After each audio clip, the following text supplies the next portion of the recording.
name is Gülay Özkan. I'm based in Istanbul, Turkey. Now I'm with Eric Migikoski. I mean, he recently raised $10 million at Kickstarter with his e-paper watch. So right now we are at the Webrazi event in Istanbul, and Eric is with me, and to show actually his first prototype, right? Yes, that's and, correct. Yeah, and you just flying from China, right? Yep, we're working with some manufacturing partners there, and right now we're just working to build our 85,000 Pebble watches for our Kickstarter backers. I just listened to the panel. It was really very exciting because I said you are talking about fifth platform. I mean, after the TV, laptop, iPhone, and tablet, it sounds like you are talking about fifth platform, right? I think that's fair. I think that, you know, in our daily life, we carry around maybe a laptop, a smartphone, and some people have a tablet. But I think when you leave the house, or when you get up in the morning and leave the house, one of the things that a lot of people put on is a watch. And I think that means that's an opportunity for us to sort of add some intelligence to the wristwatch and see where that goes. One of the really cool things about Pebble is that developers and users can write their own applications for the watch. Just like how people write apps for their smartphone or for iPhone or something like that, you can also do the same thing with Pebble. So it's not so much of a watch that you go to the store and you buy and then it's finished. You can actually have it improve over time as you install new apps or write new apps for the watch yourself. It was very exciting. It means that you'll create a new ecosystem around this platform.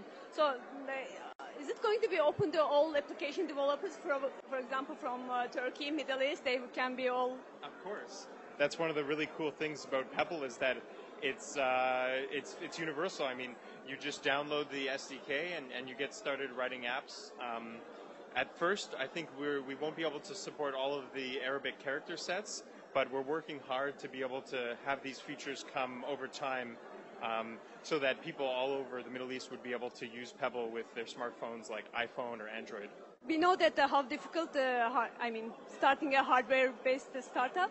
Basically, for example, how much did it cost to produce one watch?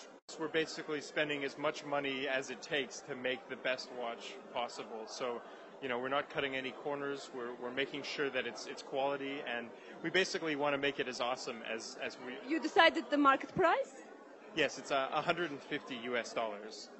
That's right. And you were mentioning that there was a hacker crowd when you started the company. Did they help you anything about starting this idea or building the product?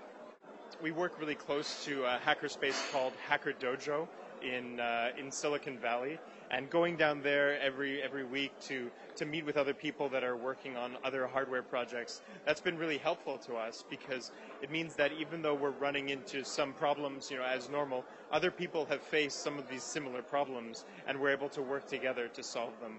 I think that, yeah, we would not be where we are today without, you know, working with the community. We heard about you after your Kickstarter success, and but before Kickstarter, did you have any investors approached you? We worked with, so I'm originally from Canada. I went to school just outside of Toronto, and we originally got our start in Canada. We raised a small amount of money from my parents and from friends and family. We did raise money when we moved down to Silicon Valley. We raised from a couple angel investors that were extremely pleasant to work with. They went out of their way to help us, but unfortunately we just weren't able to find a large enough investor to help us get to the point where we could make Pebble into a sort of commercial success.